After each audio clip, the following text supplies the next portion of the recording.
About specifics of behavior. By Anatoly Protopopov.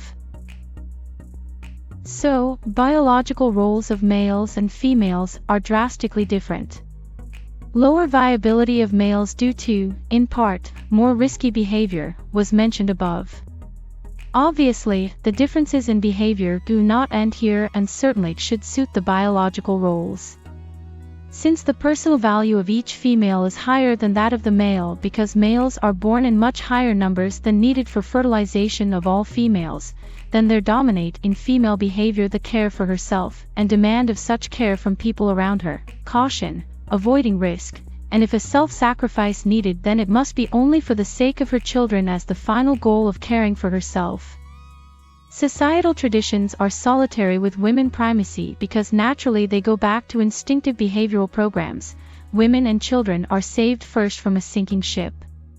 Besides, while there is a great number of the laws and resolutions showing concern for women one way or another, there is none for men. The law takes care either of a person, any person, or a woman. For example, marriage legislation of Russia, and especially legislative practice in this sphere, are openly discriminative toward men, but nobody pays attention to it. For millions of years everybody got used to this. If a man killed another man in self-defense he would face long, and not necessarily successful judicial hardships in Russia. Under the same circumstances a woman probably will be acquitted even without getting a court hearing. And moreover, she will be praised. There are many public organizations and movements struggling for the rights of women, but there is nothing heard about the same for men. In mass media women's problems are discussed deeper and more attentively than men's are. This is in addition to the fact that even without this, the women are idealized by both men and women, and this also goes back to the principle of females' irreplaceability. It is possible even to speak about men's presumption of guilt.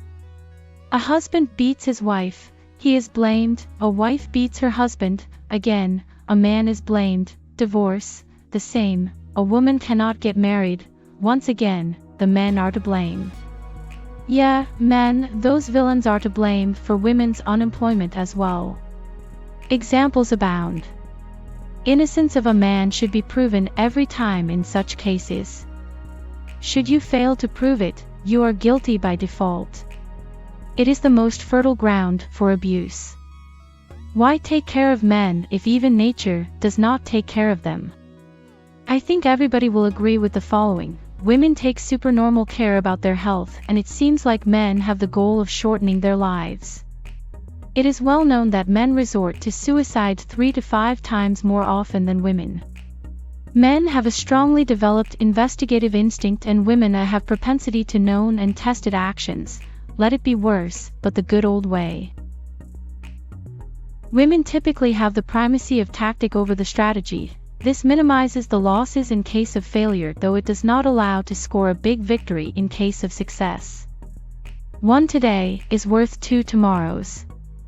Women have a clear inclination to keep low profile, satisfying with dull enough life.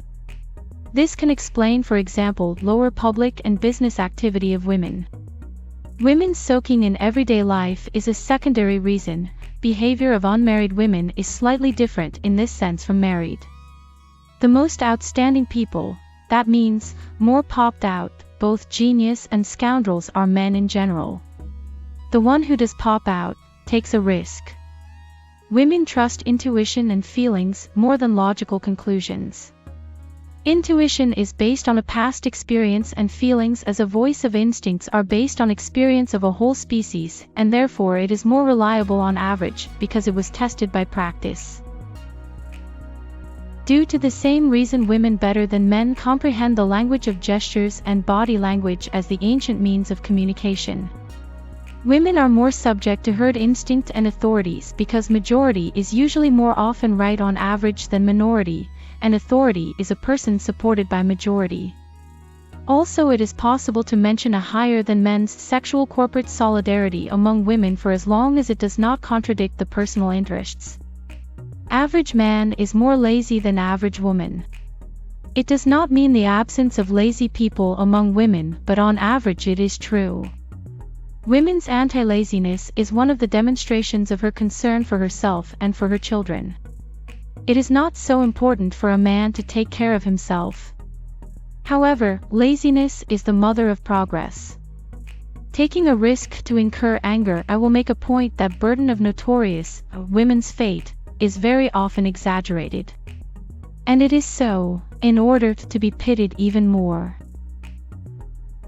This exaggeration in the end goes back to the principle of females' irreplaceability and is tightly interconnected with egocentrism that will be described a bit further. Women are not kinder than men. Illusion of women's kindness is caused by instinct of motherhood, but it is not identical to kindness and works only in favor of the children. Victor Dolnik deems that primates' hierarchy is formed by males only. Regarding macaques it might be true, but for people it is clearly incorrect. Neither the differences in levels of inclination to conflicts among women or the differences in power of elbows need any proof. Another thing is that women's hierarchical struggle is not characterized as an open one and generally speaking, is less dangerous for life because of irreplaceability of every female. We can also agree that women's hierarchy is built independently from men's, but they are closely linked together. Anyway, a comparison of males and females' rank is totally correct. Ranking potential of some ladies is out of limits and easily can get above average men's ranking potential. Let us recall a famous tale about a fisherman and a golden fish by A.S. Pushkin.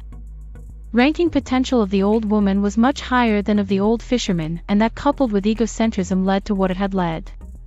Should we throw away the fairy entourage, the described situation becomes real and not so rare at all.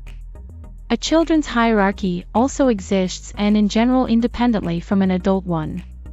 However, not any grown-up can tame every high-ranking teenager.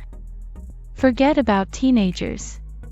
Even high-ranking cat is capable of winding its master round its little finger.